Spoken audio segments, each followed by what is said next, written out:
오늘은 사순절 5번째 주일입니다. 다음 주가 종료 주일이면서 고난 주일이죠. 그리고 4월 첫 주일이 부활절입니다. 오늘 말씀도 요한복음 말씀이고요. 요한복음 전체에서 이해하기 어려운, 결코 쉽지 않은 본문에 해당되고, 오늘 본문을 묵상하면 묵상할수록 복음의 깊은 곳으로 우리를 이끄시는 그런 말씀입니다. 23절에서 예수님은 인자가 영광을 얻을 때가 왔다고 하시죠.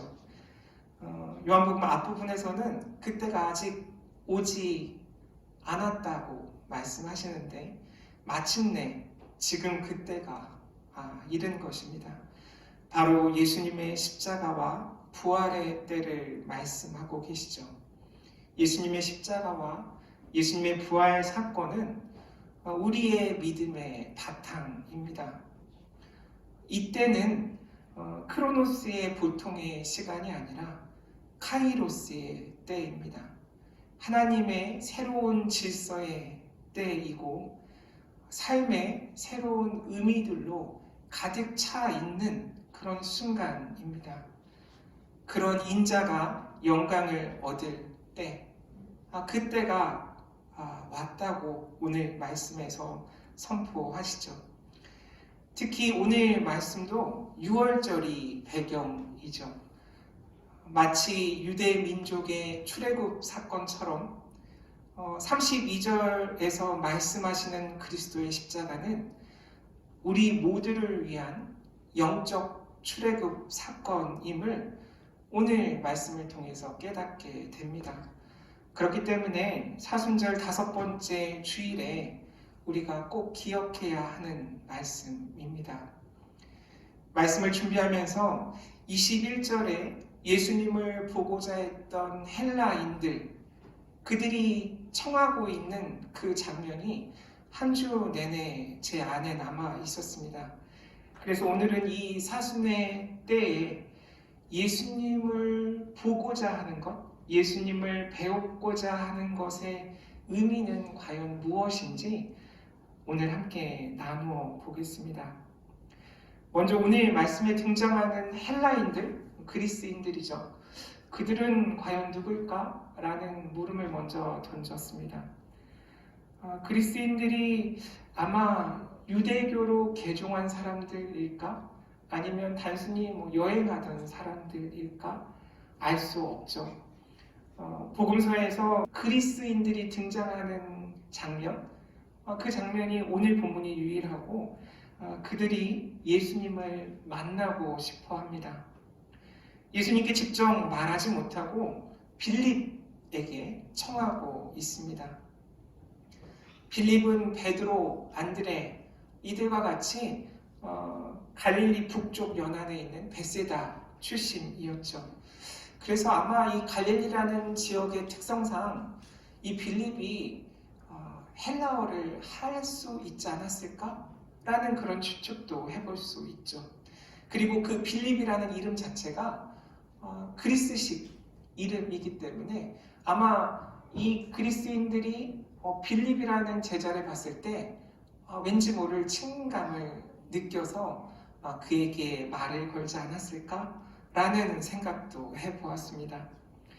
재밌는 점은 빌립에게 청했으니까 빌립이 직접 예수님께 예수님을 보고 싶어하는 사람들이 저기 있습니다 라고 이야기했을 수 있었을 텐데 그렇게 하지 않고 안드레에게 또 이야기를 하죠. 그래서 빌립과 안드레가 함께 예수님께 가서 저기 예수님을 보고 싶어하는 헬라인들이 있어요 라는 말을 하고 있습니다. 여기에 그 빌립의 성격이 묻어나는 것 같아요. 마치 요한복음 6장 그 오병이어 사건의 빌립이 예수님과 대화를 나누죠. 그때 빌립의 태도를 보면 신중한 사람이구나, 조심스러운 사람이구나 라는 것을 느낄 수 있습니다. 예수님의 제자들 중에 굳이 비교군을 찾자면 베드로와는 전혀 다른 성향의 사람이구나 라는 것을 짐작할 수 있죠. 어쨌든 이런 과정 후에 헬라인들이 예수님을 만나고 어떤 이야기를 했을지에 대한 내용은 오늘 본문에 언급되어 있지 않아요. 그러나 이 부분을 중요하게 생각합니다. 왜냐하면 그리스인들이 복음서에 처음 등장하고 그들이 예수님을 보고 싶어 하는 장면이기 때문이에요. 선교적 측면에서 중요하다라고 많은 학자들이 이야기해요. 선교적 측면에서 확장해서 생각을 해보면 이 요한복음 안에 담긴 그 선교의 비전이 오늘 본문 속에 드러나 있는 거죠. 사실 10장 16절, 요한복음 10장 16절 말씀을 통해 이 비전이 미리 언급되어 있어요. 또 이 우리에 들지 아니한 다른 양들이 내게 있어 내가 인도하여야 할 터이니 그들도 내 음성을 듣고 한 무리가 되어 한 목자에게 있으리라 라고 이미 10장 16절에서 다른 대상들이 있음을 언급하고 계시거든요. 그래서 이 복음이 전해져야 될 그 대상들이 단지 유대인에게 국한되어 있는 것이 아니라 이방인들에게 온 세계를 향하고 있다라는 것을 이 요한복음에서는 계속 이야기하고 있습니다. 더구나 오늘 말씀 바로 앞절이죠. 19절을 보면 바리새인들이 서로 말하되 볼지어다 너희 하는 일이 쓸데없다 보라 온 세상이 그를 따르는도다 하니라 라고 이야기하고 있죠. 온 세상이 예수님을 따르고 있다고 바리새인들이 이야기하는 장면이에요. 예수님을 따르고자 하는 온 세상, 그 온 세상의 구체적인 예로 이 그리스인들이 등장하고 있는 것이죠. 또 오늘 말씀 32절을 보아도 내가 땅에서 들리면 모든 사람을 내게로 이끌겠노라 하시니 라고 하시죠.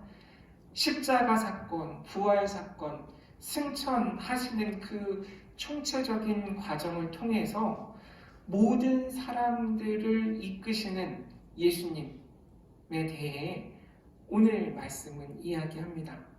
새로운 질서로서의 하나님 나라는 어느 특정 민족, 어느 특정 사람이 아니라 모든 사람에게 열려 있다라는 것, 그것을 오늘 말씀은 우리에게 말하고 있습니다. 예수님께서 이끄시는 모든 사람 중에 이 헬라인을 예로 들어서 말씀하고 계시죠. 한편 이 그리스인들의 그 원류가 흩어져 있는 유대인들은 아니었을까라는 그런 해석도 있어요. 디아스포라 유대인이라고 하죠. 요한복음 7장 35절을 보면 그 내용이 나와 있는데 이에 유대인들이 서로 묻되 이 사람이 어디로 가기에 우리가 그를 만나지 못하리요? 헬라인 중에 흩어져 사는 자들에게로 가서 헬라인을 가르칠 터인가? 나를 찾아도 만나지 못할 터이요? 나 있는 곳에 오지도 못하리라 한 이 말이 무슨 말이냐 하니라. 그 예수님이 말씀하시는 그 이야기를 듣고 그럼 저 예수라는 사람이 흩어져 있는 그 디아스포라 유대인에게 가서 가르치려나 보다. 그래서 우리가 그를 못 만난다고 얘기하나? 그 대목이죠. 이런 말씀을 통해서 볼 때 이 오늘 본문에 등장하는 그리스인들, 그들이 디아스포라 유대인들이 아니었을까? 라고 생각해 볼 수도 있어요.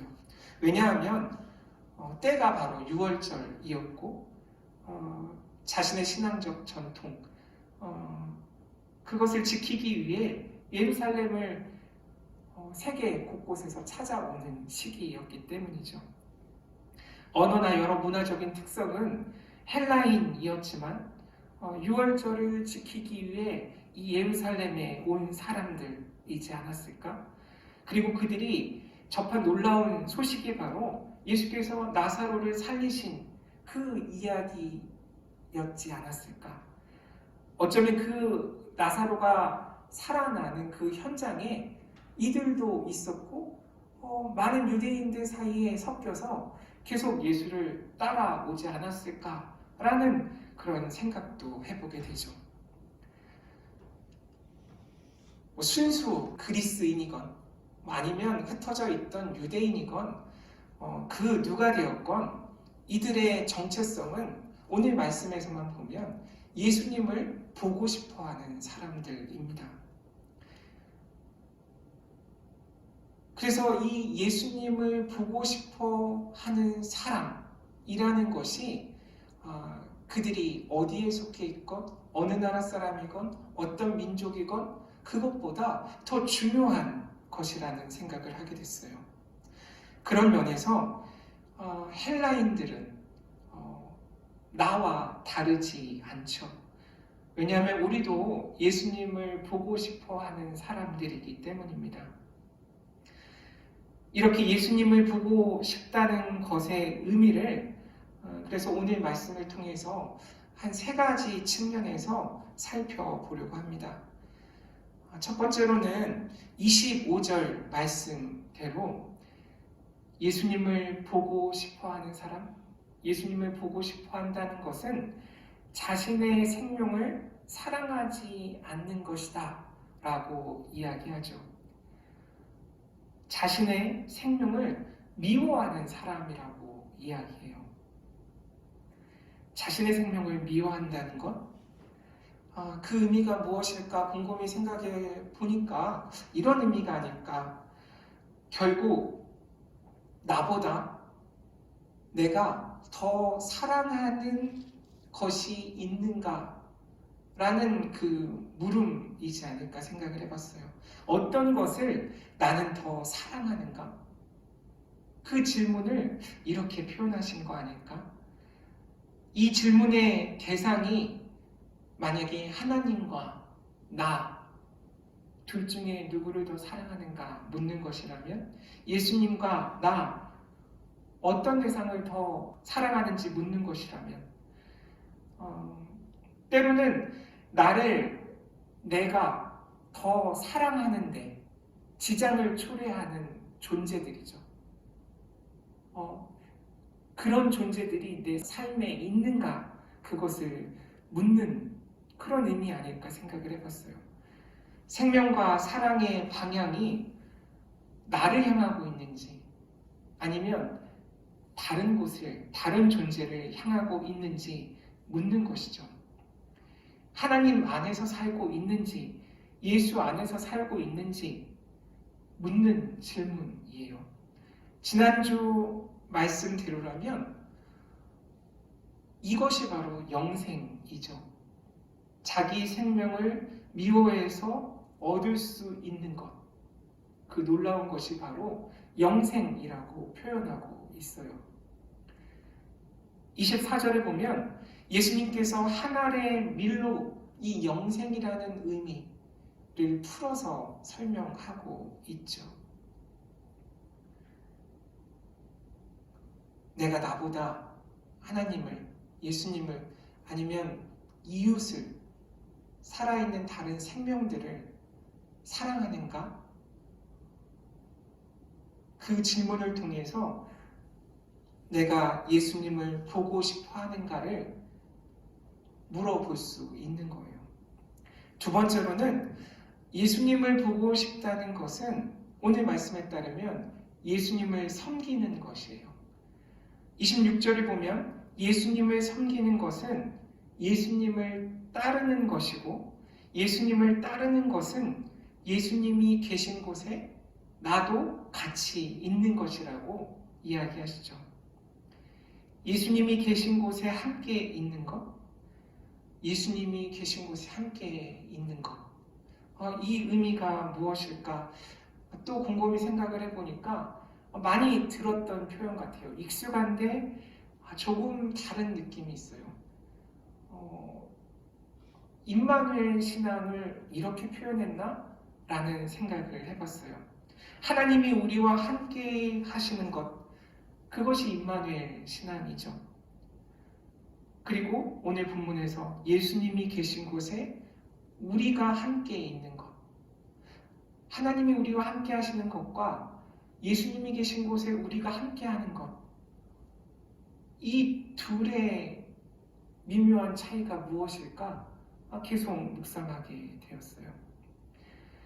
만약 하나님이 나와 우리와 함께 하시는 것을 내가 잘 못 느낀다면, 신앙 공동체가 잘 못 느낀다면, 경험하지 못한다면 예수님이 계신 곳에 내가 혹은 우리가 함께 있는 것을 통해서 임마누엘 신앙을 우리가 체험할 수 있지 않을까?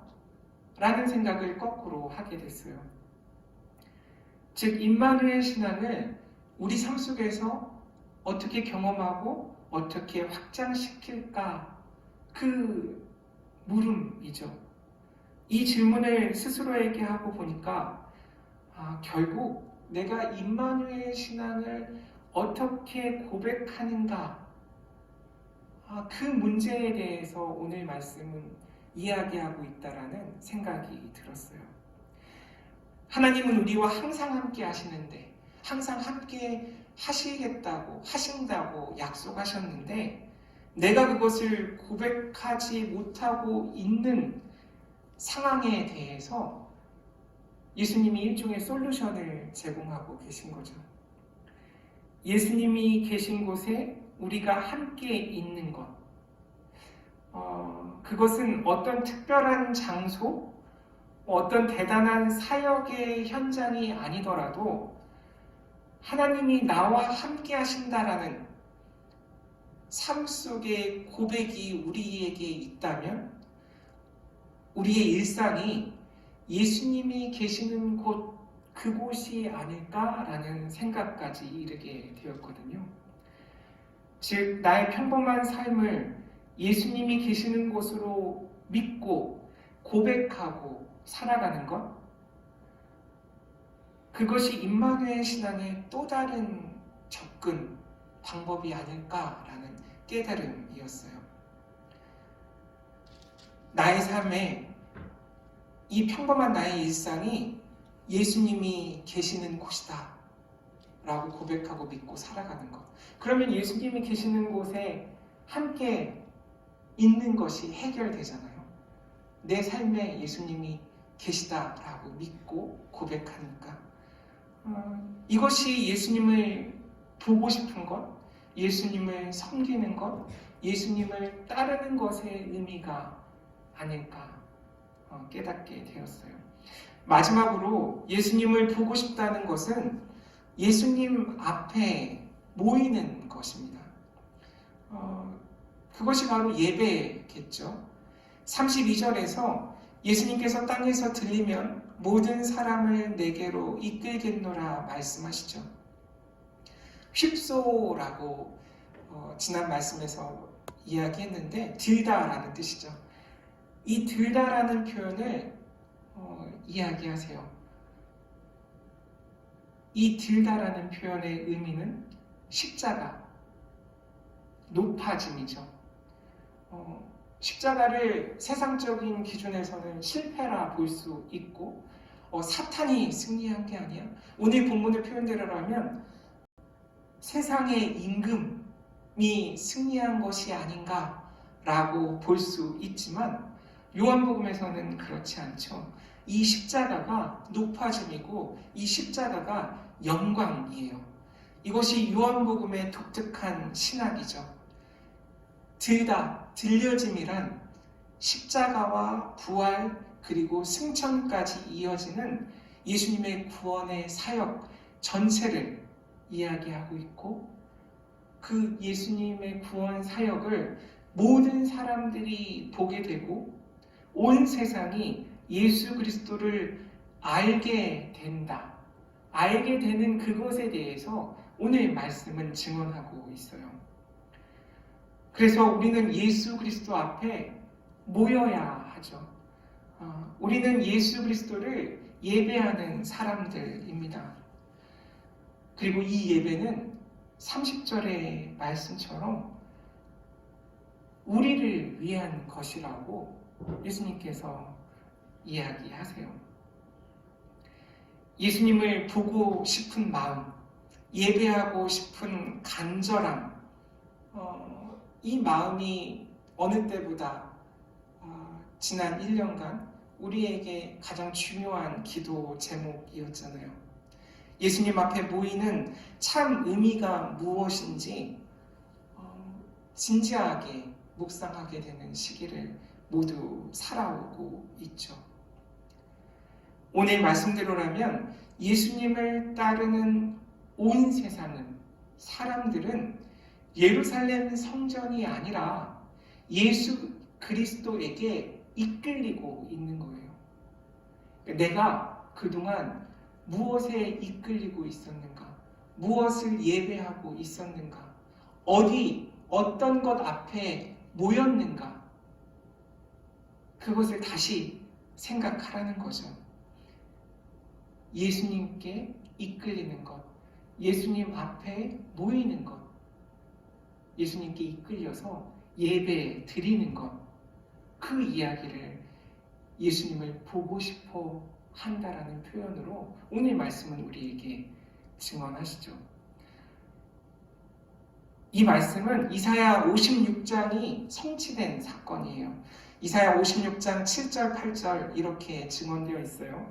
내가 곧 그들을 나의 성산으로 인도하여 기도하는 내 집에서 그들을 기쁘게 할 것이며 그들의 번제와 희생을 나의 제단에서 기꺼이 받게 되리니 이는 내 집은 만민이 기도하는 집이라 일컬음이 될 것임이라.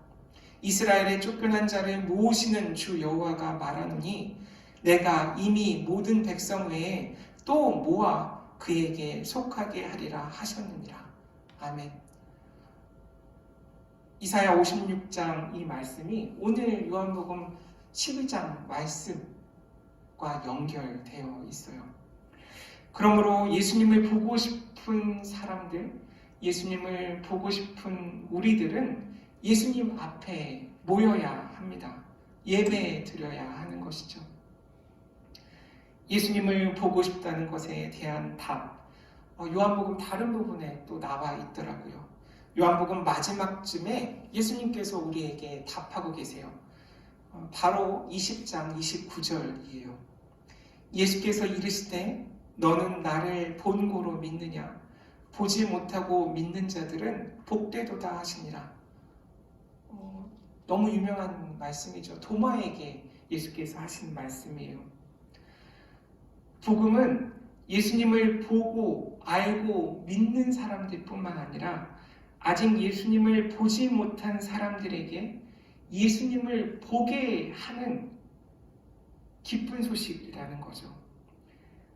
평범한 시선으로, 평범한 안목으로, 평범한 세상의 기준으로는 볼 수 없는 것을, 볼 수 없는 가치를 우리로 하여금 보게 하는 것, 볼 수 있는 능력, 그것이 복음이라는 거예요. 따라서 보지 못하고 믿는 방법, 도마에게 이야기했던 그 보지 못하고 믿는 방법을 오늘 말씀을 통해 예수님을 보고 싶어하는 사람들을 통해 깨달을 수 있었습니다. 정리하면 예수님을 나보다 더 사랑하는 것, 그것을 통해서 보지 않고도 예수님을 믿을 수 있다는 거예요. 나의 평범한 일상에서 예수님이 함께 하신다라고 고백하는 그런 임마누엘 신앙으로 살아가면 보지 않고도 예수님을 믿을 수 있다는 거예요.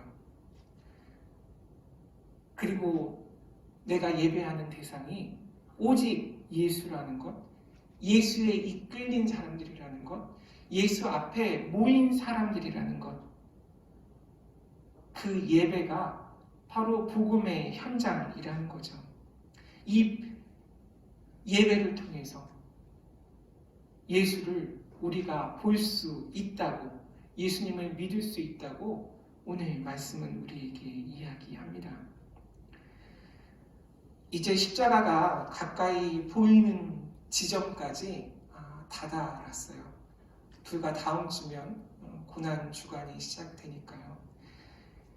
남은 사순의 시간들도 끊임없이 예수님을 보고 싶어하는 저와 여러분들 되시기를 주님의 이름으로 간절히 축원합니다.